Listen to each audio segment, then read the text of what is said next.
J'espère que vous allez bien. On dirait pas, on dirait pas, mais nous sommes un 22 février. Nous sommes le 22 février 2024. Et aujourd'hui, c'était censé être le 5e anniversaire de ce fameux mouvement populaire algérien qui est le Hirak. Qu'on le veuille ou non.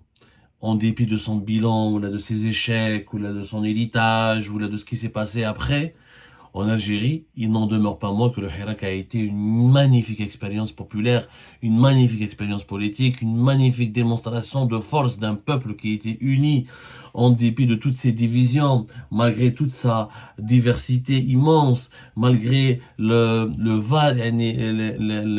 problèmes d'incertitude géopolitique, diplomatique, en dépit de la propagande massive du régime autoritaire algérien, en dépit de la géographie très vaste de l'Algérie.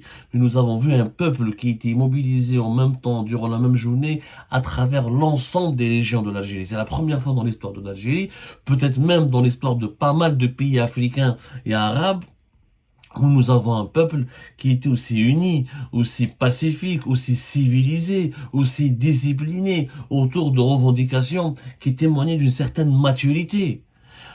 Indépendance de la justice, transition démocratique, alternance au pouvoir, justice sociale, égalité des droits, etc., etc. C'était un mouvement qui était exceptionnel, le Hirak. Mais aujourd'hui, nous sommes le 22 février 2024. Pas une célébration. Pas une célébration. Je parle pas du côté de la population. La population, voilà, il y a des détenus politiques, il y a encore presque 300 détenus politiques en Algérie, il y a un appareil répressif exceptionnel et très étendu. Il y a quand même une chape de plomb qui pèse sur les épaules de la population algérienne, les emprisonnements arbitraires, la répression, les poursuites judiciaires, les arrestations musclées, les violences policières ont cassé la dynamique du Hirak depuis 2021, depuis l'été 2021, on va dire même depuis 2022. 2022 à 2023, les condamnations à mort, l'affaire Jamal Ben Smaïl, les procès politiques les plus retentissants, la brutalité, l'agressivité du régime algérien a redoublé de férocité de 2022 à 2023 et elle a, faut le dire, traumatisé la population, surtout l'affaire Jamal Ben Smaïl. Pour moi, l'affaire Jamal Ben Smaïl à août 2021, elle a stoppé, elle a anesthésié, notamment, pas uniquement en Kabylie. On essaie de nous faire croire que l'affaire Jamal Ben Smaïl, égorgée vive, brûlée vive, l'autre mutilée, et cette immolation sur une place publique d'une cruauté absolue, on dirait on était face à on était dans un émirat de Daesh. Elle n'a pas traumatisé uniquement la Kabylie, qui est la région la plus contestataire, qui était l'un des cœurs battants du Hirak, pour ne pas dire le cœur battant du Hirak, notamment après, lors de la reprise du Hirak post Covid-19, à partir de février 2021, le cœur battant c'était la Kabylie, Bjaya, Bouira, c'était des wilayas extra, notamment Bjaya, qui s'est retrouvé comme étant la capitale de la contestation, alors que les autres régions du pays avaient du mal à reprendre un petit peu les grandes marches du Hirak, à cause des divisions de ce mouvement, des incertitudes qui planaient autour de son leadership, de son agenda, de ses intentions, et face à une propagande hyper violente du régime algérien et un appareil répressif. Je finis les violences policières à Oran, des violences policières à Alger. C'était pas évident en 2021 reprendre le Hirak. C'était un risque et une mésaventure. C'était même une prise de risque, un danger avéré. Mais bon, l'affaire Jamal Ben Smaïl, c'est elle qui a stoppé réellement le Hirak. C'est pas la répression policière. Parce que les Algériens et les Algériens ont eu peur. Oh, regardez ce qui s'est passé. Et c'est vrai que l'émulation de Jamal Ben n'avait pas de lien en soi avec le Hirak. C'était à cause des feux de forêt, les tueries du complot, etc. Mais en réalité, elle avait un lien avec la propagande. Parce qu'on a fait croire aux Algériennes et aux Algériens que quelqu'un a brûlé une forêt, il n'était pour rien, et les gens, dans un moment de détresse et de panique, ont cédé à cette rumeur, et la passivité, pour ne pas dire la complicité des services de sécurité de la DGSN, de l'époque de Farizeddine Benchir, quand même. Ce patron de la police algérienne aura marqué avec un sceau indélébile, mais le sceau de la cruauté, de la méchanceté, de l'hypocrisie, de la mauvaise foi, l'histoire de l'Algérie et de la police algérienne. Donc ça s'est passé à son époque, je le rappelle quand même.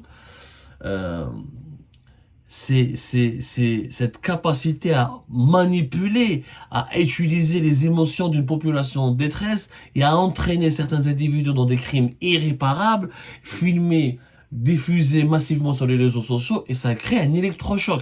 C'est l'électrochoc qui a été créé par l'affaire Jamal Ben Smaïl, qui a traumatisé la population algérienne, qui a commencé à se dire il vaut mieux ne pas contester, il vaut mieux ne pas aller dans les rues, et pour ne pas provoquer une guerre civile, pour ne pas provoquer des crimes similaires, pour ne pas provoquer des violences qui pourront finalement mettre en péril la sécurité du pays.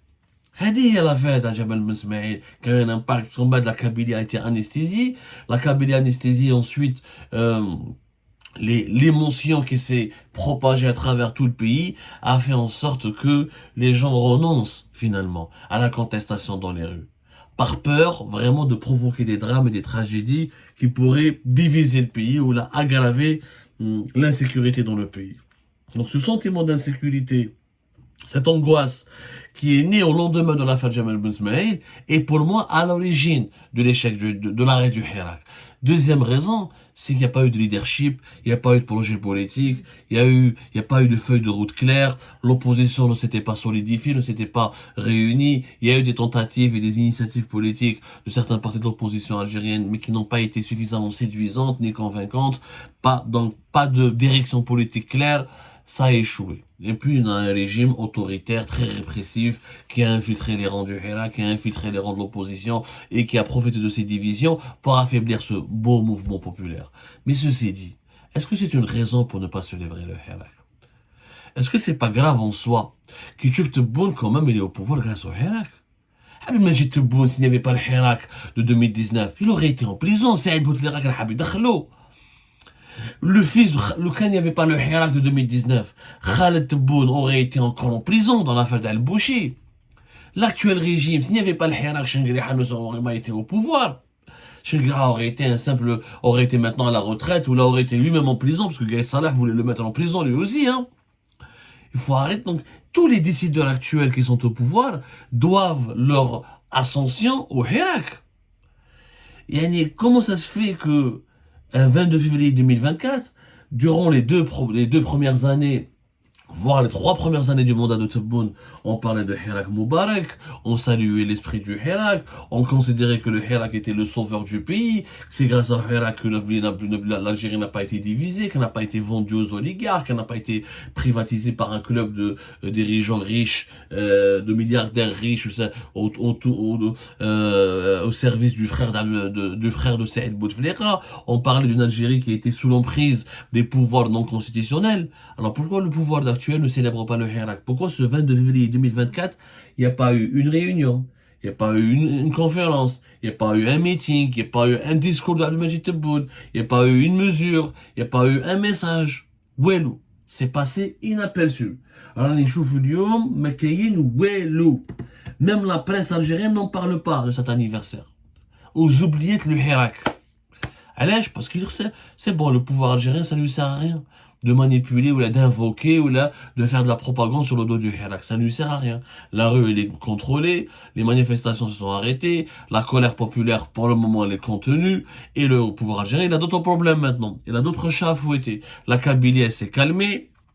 Donc, les détenus politiques sont en prison, il n'a pas besoin de gracier ou de sortir des détenus, ou de libérer des journalistes, ou de libérer Mustafa Benjema, ou Khaled Darni, ou certains militants accusés, ou certains militants, d'autres militants du Hirak, il n'a pas besoin ou certains opposants, il n'a pas besoin de les remettre en liberté, il n'a plus de rapport de force avec l'intérieur. Le front interne, le régime algérien croit savoir que le front interne s'est totalement soumis.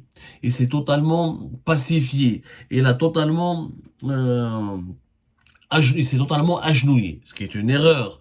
ce qui est une erreur, il ne faut jamais prendre, et c'est ça, c'était l'erreur qui a été commise par le régime Bouteflika en 2019.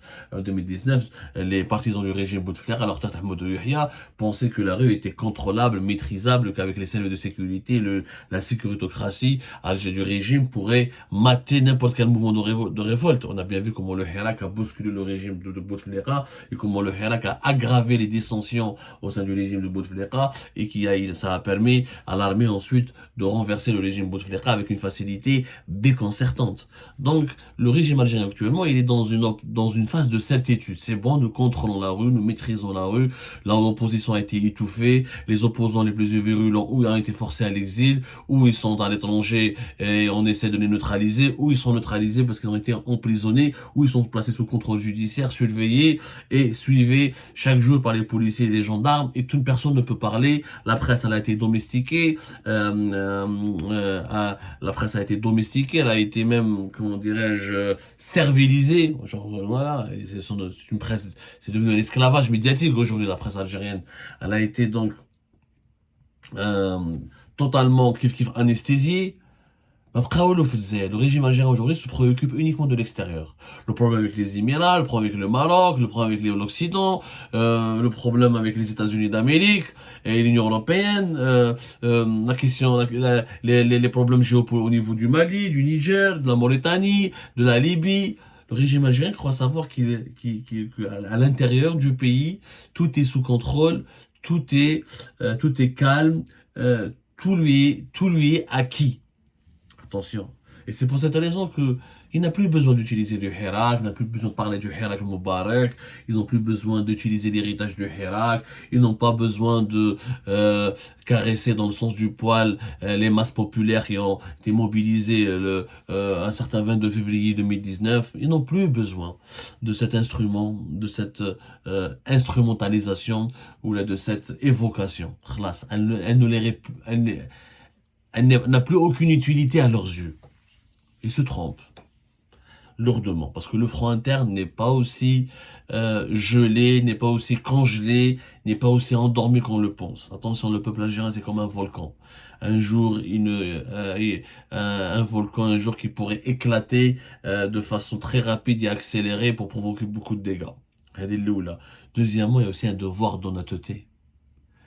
Tu ne peux pas aujourd'hui te retrouver au pouvoir grâce au Hirak, et après avoir persécuté, menti, manipulé ce Hirak, au moins tu aurais pu lui rendre hommage, au moins tu aurais pu permettre aux Algériennes et aux Algériens de le célébrer. Parce que la nouvelle Algérie, entre guillemets, que nous subissons, dans laquelle nous vivons aujourd'hui, elle est née d'un accident de l'histoire, certes, mais d'un accident provoqué sciemment et brillamment par le Hirak. Et ces millions de manifestants qui ont parcouru tous les vendredis les rues des plus importantes villes du pays pour exiger pour défendre le changement.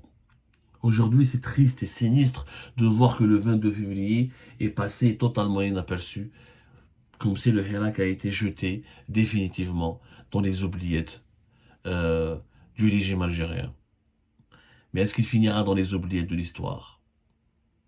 Telle est la question.